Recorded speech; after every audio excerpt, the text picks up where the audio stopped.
Greg from Balloon Market here, and welcome to BMTV Extra. Now, it's a little bit unusual, this one. We have just finished filming a BMTV going out next week with Chris Horne. But while he's here, we thought we'd have a little chat and find out a little bit more about what's he been doing for the last 6 months. So, Chris, hello, how are you?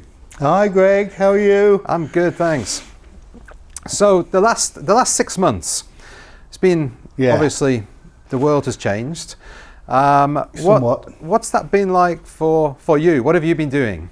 Oh, well, I was furloughed at the beginning of it all, as so many people were. So for somebody who really likes to be busy and can't cope with time on my hands, it was a bit of a struggle to begin with. But you know, I've got a brand new bathroom. I completely refitted my bathroom. I've redecorated the hall, landing and stairs. Oh, wow. I've redone the garden. So filled the time. Yeah.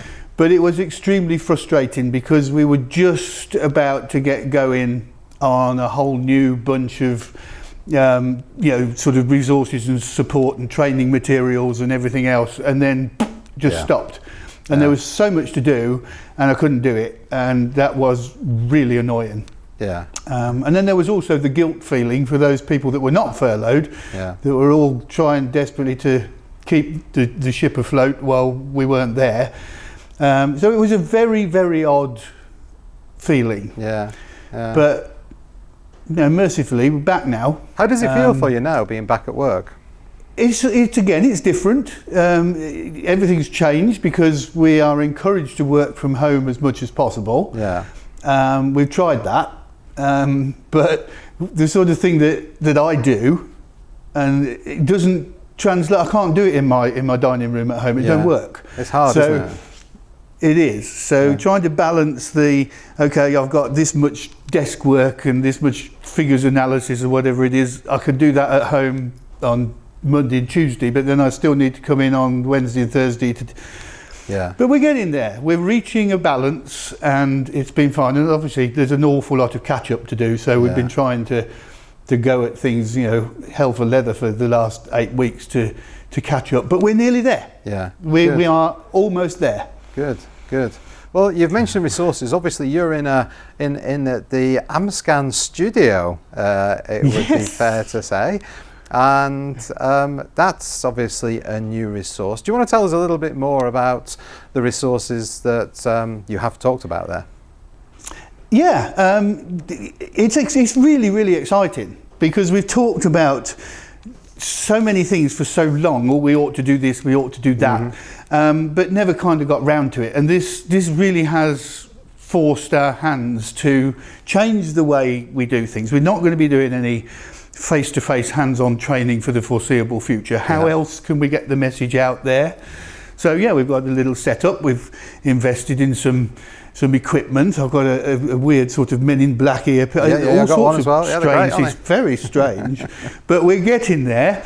And so from that point of view, now we have the facilities to get out and show people stuff. So we've got a long list of things we want to try and tackle, more demonstration type things than interactive, I think. We tried an interactive one with somebody. I think I'm happier with demonstrations than trying to do an interactive training down a lens. But it's a work in progress, got that going. We've worked on the whole range has been reviewed and sorted and expanded. So the Sempertex range now is growing dramatically. We've got a bunch of new colours, new prints, and to back all of that up, we've got a new decorator book that the whole team has put an awful lot of effort into, which is just out now. So literally this week it's launching. Then the website's had a whole upgrade as well, and so all of the resource section on the website is now full of, we've got some recipes, and it's all ongoing, obviously we'll add to it as we go. But these things we've put together in the last 8 weeks or so. We've got some recipes, we've got colour combination suggestions, we've got double stuffing charts, we've got the best ones for me which I think are quite transformative, are a whole set, I think there's probably 4, of helium calculators which will give you the exact price to costing for every balloon that Amscan sell. Excellent. Okay. So it's one of them's quite big for all the super shapes, but we've got one for crystal clears, we've got one for the Sempertex latex, we've got one for the numbers and letters, we've got one. It's all there, and you just put in the price that you pay for your helium, and then it populates it down and tells you exactly to the penny how much that balloon costs to fill. Yeah, that's fantastic. And I think that's going to surprise a few people. It surprised me. Some of them think, wow, does it cost that much, really? Yeah. Or, oh, that's quite cheap, I didn't know that. That's really that's quite that took a while to put together. Yeah. But that's quite exciting. Are we able to take what those else we got? resources, Chris, and put them on our website? Absolutely. Yes, please. Excellent. Yes, Okay. yes. Because we've got our resources section, we've got our Amscan section, and we'll put them all in there as well. So no, that's great, fantastic. Yeah, that's fantastic. Yeah, we could. I'll get my people to talk to your people so that we can sort that one out. sounds like a plan.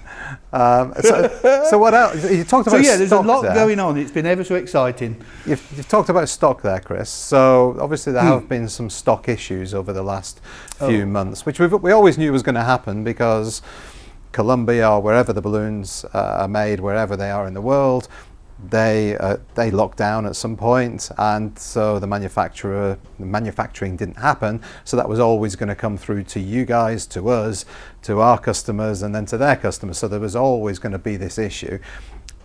Is it starting to get better now, do you think? It's easing. I mean, there are still issues because what happened was that obviously the entire operation in Colombia shut down completely, as we did here.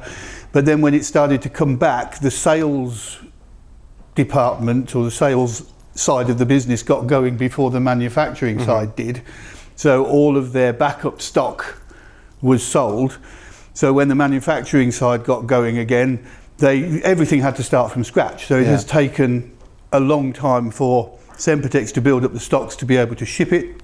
So the lead time from us placing an order to actually getting it grew because of the extra manufacturing time. So that made a difference.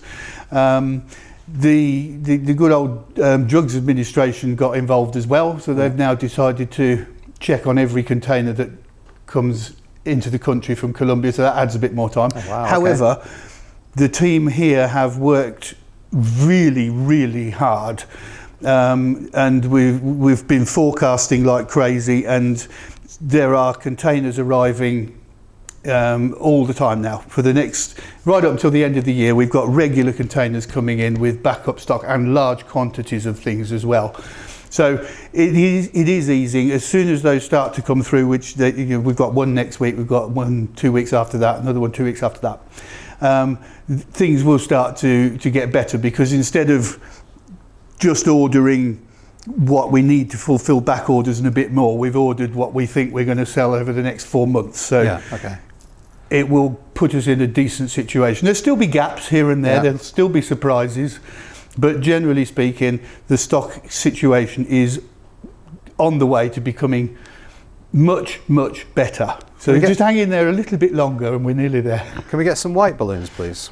Yes. The next container's got, I'm pretty sure it's 15,000 bags of 12-inch fashion white on it. Excellent. We'll take them. We'll take them, Chris. We'll take them. All of them. Okay. I'll get the accounts department to give you a call. No, joke. Not 15,000. Well, I mean, we'll take a few. Yes. That's good news. That's really good news. Yeah. It's been painful. It's been really painful for everybody, all the way down the chain. I know the poor guys in Colombia have been really stressed out because obviously they've been battered by people wanting stuff. Yeah. And everybody has been battered, but fortunately, most people have understood and been patient, and we're getting there. So it's great. I mean, I think new stuff as well. Yeah. Well, we've got. I think we've found it. We were surprised when we came back. We closed for the 4 weeks, similar to you guys, and we came back, and how busy we were was completely unexpected. because obviously it's been going down the chain and people have been busy. You've obviously talked to people in the industry. What's your feeling on the future and the next coming few months? What's the industry going to look like, do you think? Oh, I mean, that's such a difficult question. We've all been mulling over that one and trying to come up with an answer ever since March, really, I think. But it's going to be really different. Of course it's going to be different. It's going to be a long time before we can get back to doing things in a normal fashion, whatever normal might be. What I don't think is going to happen is that the world is suddenly going to decide they don't want balloons again. I think what has happened in this is that people have found that they need to celebrate. However big that may be, it might just be with 4 people in their own little bubble, whatever it is, but they need to do something to counteract the feeling of gloom and doom.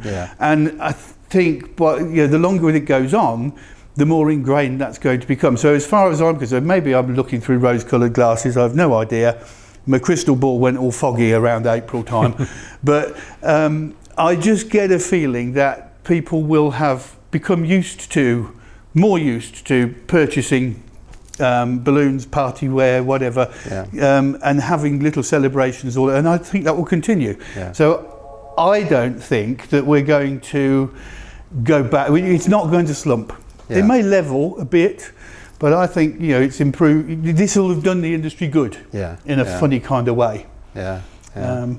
We've certainly been surprised by the demand. Yeah, absolutely. And I think it has changed with obviously retailers opening and the big guys like your Card Factory and all of that. And some people have obviously gone back to that. But what I've seen is creativity, and the people the word I've heard a lot over the last few months is pivot.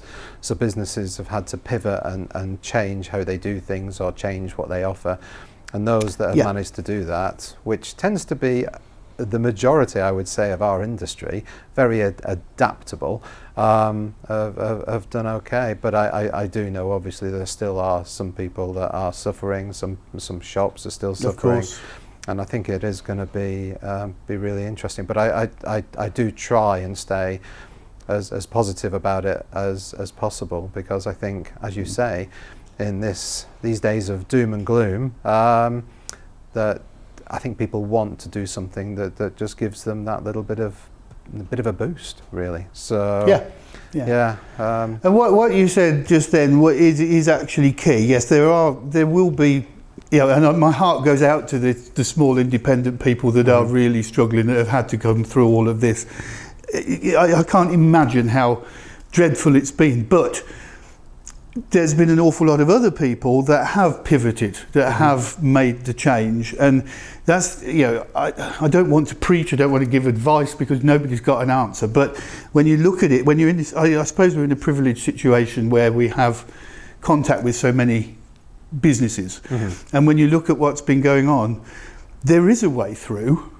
What you have to do is to let go of the way you used to do it and see an alternative. But there are alternatives, and people are finding them, and that's a big positive. So it's tough. It really is tough. Well, I think we're going to get through it, going Chris. forward, I'm positive. Good. Well, Chris, thank you very much for that, and thank you for the BMTV that everybody will see next week, which I'm very excited about. I enjoyed doing that. I feel this went quite well, the whole over the internet communication that we've been doing, and I'm sure we'll find out from your viewers whether it went well or not. Well, hopefully we'll do some more as well. But thank you so much for that, and hopefully we'll see you again very soon. I'm looking forward to it. All right, hopefully see you soon. Thank you everybody for watching. See you very soon. Bye.